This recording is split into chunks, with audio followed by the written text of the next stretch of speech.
Welcome to all our viewers. Welcome back to our regular NFO series, where we speak with the top management, fund managers of the AMCs to understand the new fund that is coming into the market. We understand what are its features, the benefits, and the insights on why this fund is worth investing. And today we will be discussing the UTI Quant fund. The NFO period has begun from January 2nd, 2025 and will continue until January 16, 2025. And to speak about the fund today, we have with us Mr. Ankit Singhania, Vice President at UTI Asset Management Company, and who specializes in passive and hybrid investment strategies.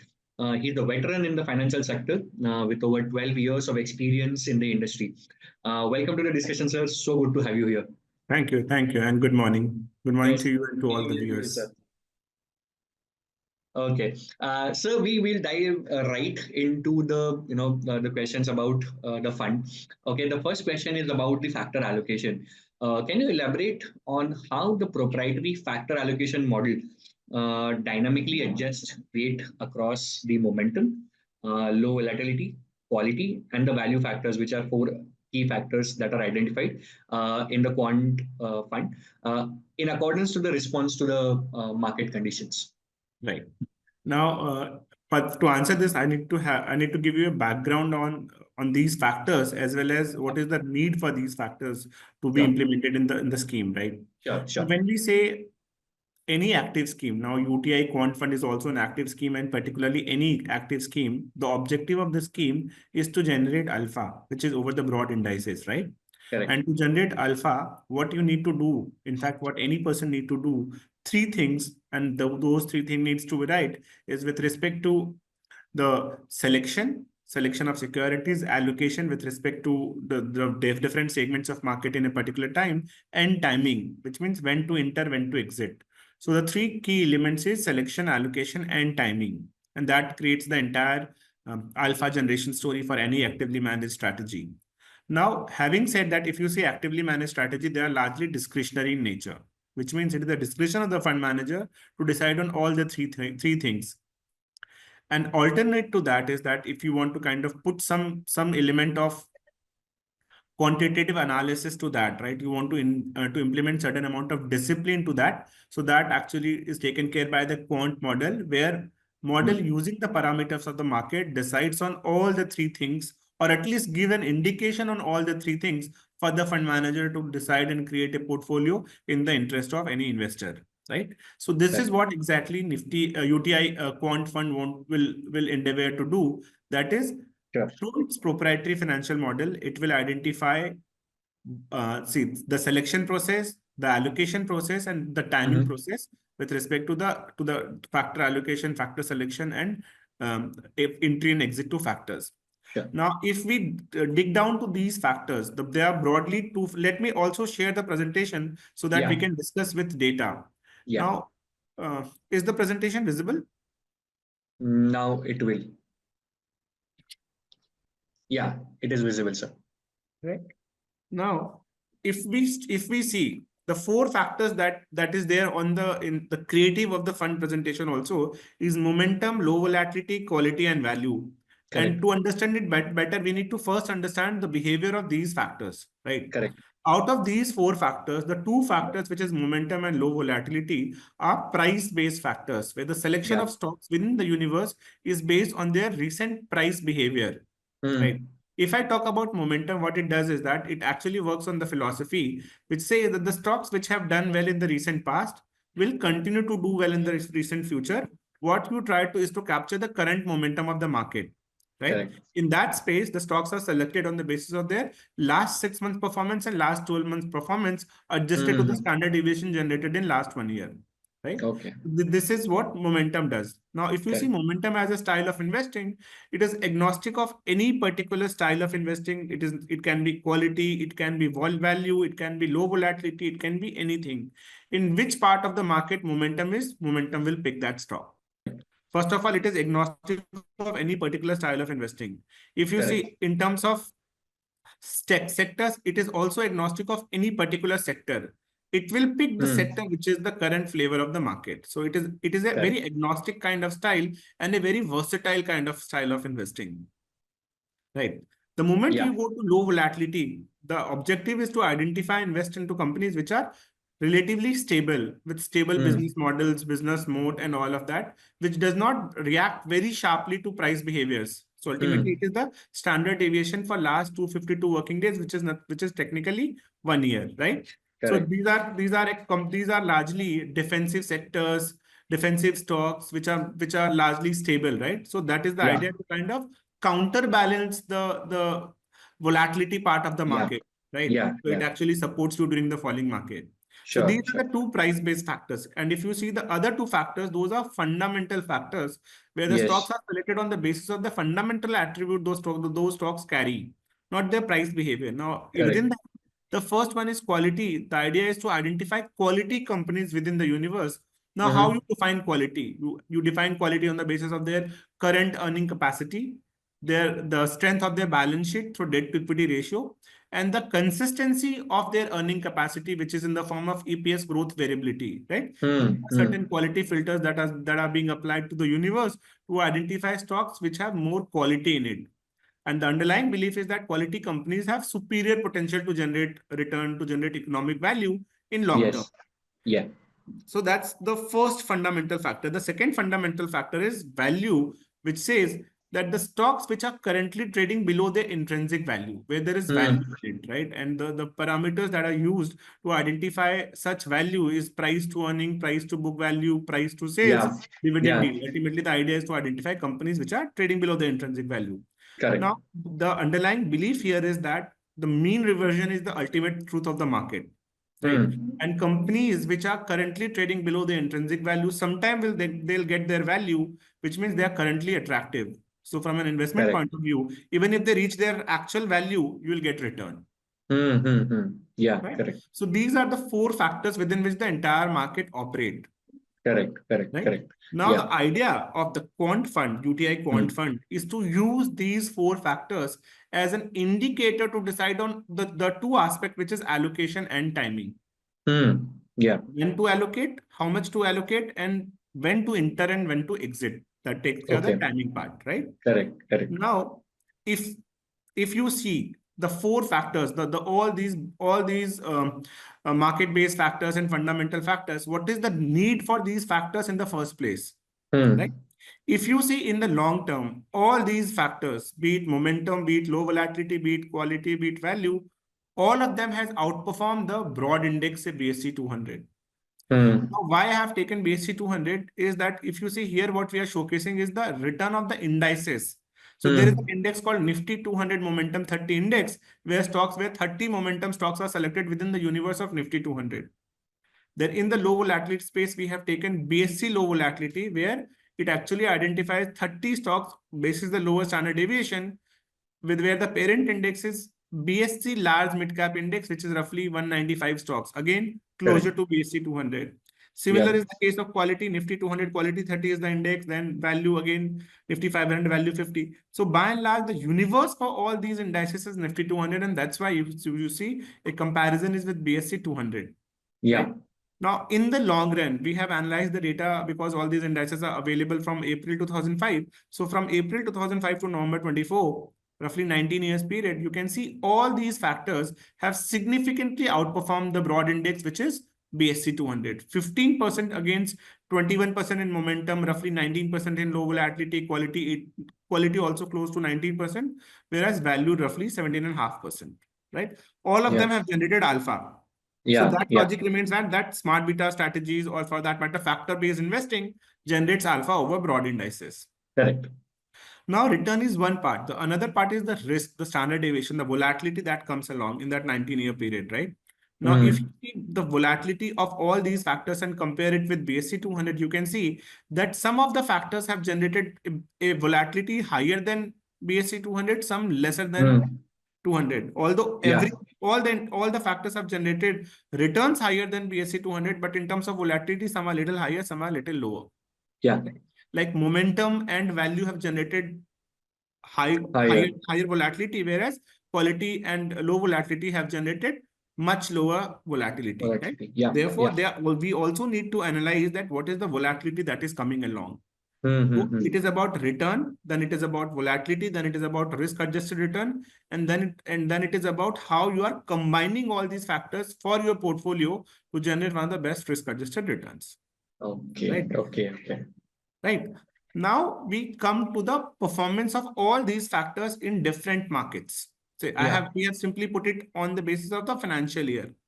You can Correct. see there's a lot of data, but simply put it, if I simply put it, that within all the factors, sometimes momentum is outperforming, sometimes low volatility is outperforming, sometimes quality, Yes. sometimes value, and the winners keep rotating, and that is the ultimate truth of the market. Yes. Yes. Yes. If you Yes. see for the last 3-4 financial years from 2024 and before that, 24, Mm. 23, 22, you can see Yes. value was a significant outperformer. And there was a Correct. very strong outperformance of value. And before that, quality was a strong outperformer. So these Mm. factors, quality and value, if you see between the two fundamental factors, quality and value, they always try to shift tables or shift chairs, if you ask me. If quality Correct. is performing, value will not perform. If value is performing, quality is not perform. And that is actually the essence of the market, because what is value? Value is like ultimately a broad rally. If broad rally is happening, if all the value will get their value and ultimately they'll Mm-hmm. perform. And the moment narrow rally comes, everybody comes and chase the quality part of the market, and then quality starts performing. So both broad and narrow rally cannot come together. They will be always mutually exclusive. Mm-hmm. Right? Yeah. Correct. Now, within that, if you see momentum, why momentum is actually one of the most critical thing to understand, because momentum will be the core part of this model also. Now, why I'm saying Mm-hmm. all of this is that if you see momentum and analyze their ranking behavior, rank 1, Mm-hmm. 2, rank 3, rank 4, rank 5, because there are 5 Mm-hmm. indices, Mm-hmm. momentum is a strategy that is having the highest percentage in terms of being rank 1 and rank 2, which is roughly 50% time. Even if you go Mm-hmm. rank 3, it is 30% time, which means momentum by and large has outperformed all the other factors more Mm-hmm. number of times with a higher Mm-hmm. degree of probability. Yeah. If we want to prove that data further and Mm-hmm. break the market into various return scenarios, now what we have done is that we have computed BSC 200 1-year daily rolling returns for last 19 years, every day 1-year rolling return, right? Correct. And Yeah. we have close to 4,500 observations for that. Now, what Yeah. we have done is we have broken down the entire analysis into different return ranges. Say whenever Nifty 200, sorry, BSC 200 has delivered in a 1-year period Mm-hmm. less than 0% return, which means anytime it has generated a negative return between Correct. 10, between 0 to 10, between 10 to 20, between 20 to 30. Likewise, we have segregated into different return buckets, right? Yes. Now start analyzing all those buckets. Whenever Correct. BSC 200 has delivered less than 0%, which is negative return, there are 890 such observations of 4,500 where BSC 200 in 1-year period has delivered negative return. Correct. The average return delivered by BSC 200 during those times is roughly minus 16.1. Right? Yes. Yeah. Similarly, momentum minus 12.7, low volatility minus 5.7, quality 8.0, and value minus 21.7. Yeah. Right? Correct. Similarly, Yeah. you can see for the other categories also between 0 to 10, between 20. Yeah. Important thing here to understand is that if we talk about the alpha, because Mm. factors are all about generation of alpha against Mm-hmm. 200. So if we Mm-hmm. simply focus on the graded area, which is alpha over C200 portion, you can Mm-hmm. see momentum is one strategy that Mm-hmm. has generated roughly 3.4% alpha in less than 0% scenario. Low volatility in that scenario generated 10% alpha, quality generated 8% alpha, whereas value generated roughly 5.5% alpha. Correct. The moment you start going down between 0 to 10, again, momentum, there is alpha, quality, there is alpha, low volatility, there is alpha, whereas value has a negative alpha. If you Yeah. go further down, that is between 10 to 20%, the alpha of momentum increases 6.7, low volatility and quality ka alpha decreases, whereas value is still negative alpha. Mm. The moment you go to very strong market return scenario, that is 20 to 30, 30 to 40, 40 to 50, you can see a significant alpha in momentum and a significant alpha in value, whereas Yes. quality low volatility starts underperforming, Yes. Yes. Yes. right? Correct. Which means if I'm saying that all these factors perform in different market cycles, where Mm-hmm. momentum is one strategy that tries to generate alpha across all market condition. You can see Correct. momentum has generated alpha across all market condition, whereas the other factors like quality and value generates in their respective market condition. If quality is performing, value will not perform. If value is performing, quality is not performing. Here it is clearly established. Yeah, yeah, right? yeah. So there, the model or the factor investing helps us in identifying that which factor will currently be the flavor of the market, and accordingly it will be positioned in that fashion. Okay, okay. Right? Okay, yeah. So this is what UTI Quant Fund will do. We'll use factor investing as an approach where in long-term performance, all the factors outperform, but in different market cycle, different factors perform, and winners keep rotating. So our objective is to identify those winners, we bet on those winners, and ultimately try to exploit any particular factor in the period in which they are running. Correct, correct. So the next, actually, you gave out a very extremely broad answer to the question, and I think that's very helpful to understand that what exactly the fund is all about. And so the next section, the next question is about the decision tree rationale. The model uses the decision tree for allocation between factors, right? So how are the inflection zone determined by these factors? Yeah. So I hope the first part is clear with respect to what are the ingredients, because if I want to eat something, right? If I want to kind of present a dish, I need to actually disclose what are the ingredients behind that recipe, right? So that we have done. Now coming to the making process, right? Yeah. Now for that, what we have identified is we have 4 factors as I described: momentum, low volatility, quality, value. Where we have decided, or we have put that momentum will be a core allocation for the model, where the allocation for momentum will be between 0 to 100%. And the reason we have already discussed, because momentum is by and large the most consistent factor, and they have generated alpha across all market conditions and all of that. Momentum is the core allocation. Now coming to low volatility will be a counterbalancing allocation to momentum. Okay. Right? Okay. Where quality and value being the fundamental factor will be cyclical allocations. If I'm taking exposure in quality, I'll not take in value. If I'm taking value, I'll not take in quality. And the maximum exposure at any point of time to the cyclical allocation will be not more than 70%. That's why you can see the allocation range between 0 to 100, between 0 to 70, between 0 to 70, and between 0 to 70. Yeah. Is it clear? Yeah. Now, the rational, if you see in terms of rational, momentum being most consistent, low volatility, between momentum, low volatility, whenever markets will be little shaky and fundamental factors are also not working, then the portfolio will shift towards low volatility to counterbalance the volatility of momentum. The cyclical allocations will be value and quality depending on the market dynamics. Now, how the model will decide the allocation to these factors? We have identified the broad range. Now comes the part of how the allocation model will decide the allocation. So if we see the allocation will be decided based on the 2 decision trees that we have plotted. The first decision, and frankly, the most important part lies here only in this slide, that there are inflection zones which will identify the market are in the favor of value or quality. If the return range is in that graded area, then it will take exposure into value. Otherwise it will take exposure into quality, and the mid part will be momentum. Now it may sound very technical, but let me put it simply for the users, for the viewers. Correct. Right. Here, what we have done is what I'm saying is that when it comes to fundamental attribute, they are very cyclical in nature and they are mutually exclusive between quality and value. Absolutely. So what we have identified is we have identified the various cycles of quality value and then plotted the behavior of those cycles in this chart. So whenever the market goes in extreme return zone between value and quality, we start shifting. So whenever, say, for example, this is actually, if you see a representation of quality minus value return. For different market cycles. So the moment the value starts, the quality starts significantly outperforming, right? Which means ultimately the mean reversion will play out. Now the time is for value. The model will try to shift towards value. You can see that blue zone on the upside. Now the moment that the differential return between quality and value comes to a very lower end, but quality has significantly underperformed, started underperforming or has underperformed, the allocation will start towards quality. Right. The moment it again goes towards the performance of quality, it will again start kind of shifting towards value and quality. So this is how quality value allocation will be decided. And those will be decided only in extreme zones, like value only roughly 25%, quality only 20%. So 25 plus 20, 45%. Remaining for 50, 45, remaining roughly 55% will be in momentum. Why momentum? Because it is style agnostic.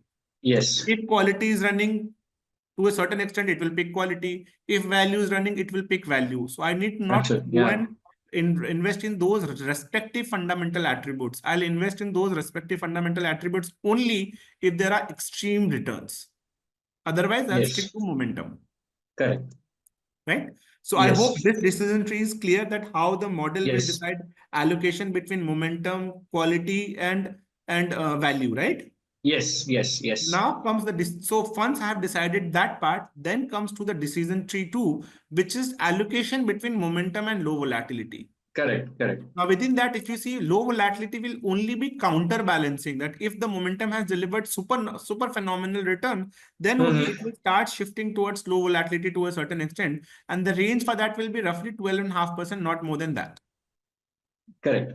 Right, because it is only counterbalancing. Now, the beauty of momentum is that if low volatility as a factor is currently the theme of the market, it will start overlapping with momentum. Yeah, yeah. Right? Yeah.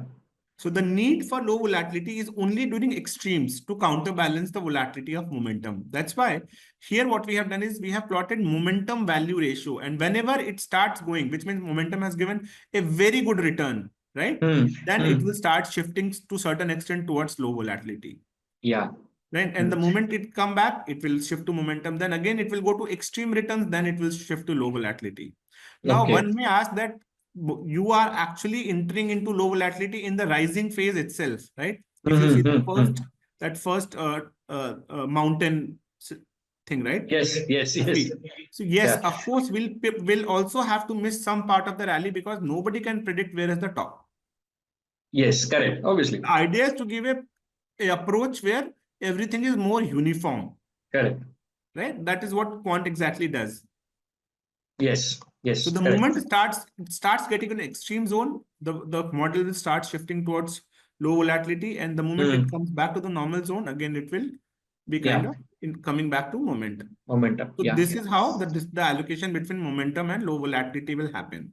So the first decision tree will decide between quality, value, the extreme range, and in between momentum will lie. And after deciding on that, I'll move to decision tree, which will help me decide in the allocation between momentum and low volatility. Correct. Is that part clear? Yes, yes. I hope that answers your question. Yes, now, yes, whatever I see, whatever I say, whatever you see should also be substantiated by numbers. Otherwise, it makes no sense. Correct. Absolutely, sir. Right? Now, you see the quality value cycles of the graph that we have shown above. Between July 6 to January 8, quality performed 85%, whereas value performed 177%. It will shift to value. Yeah. November 10 to August 13, 25 minus 56%. Extreme pay periods, some allocation to quality value may, it will come, right? Yeah. August 13 to June 14, 35 versus 159%. Value would be an absolute choice. Yeah, yeah. And the allocation is not coming after the factors have delivered return. The allocations are made before the factors have started delivering returns. Absolutely. Yeah, correct. That's what the expectation is. Correct. Yes. Right. Yeah. Similar is the case between momentum and value. Momentum and low volatility, 123.42. Huge gap. Yes, right? yes, Huge gap, yes. it will start shifting towards low volatility because momentum you have extracted enough juice. Yes, yes. Right?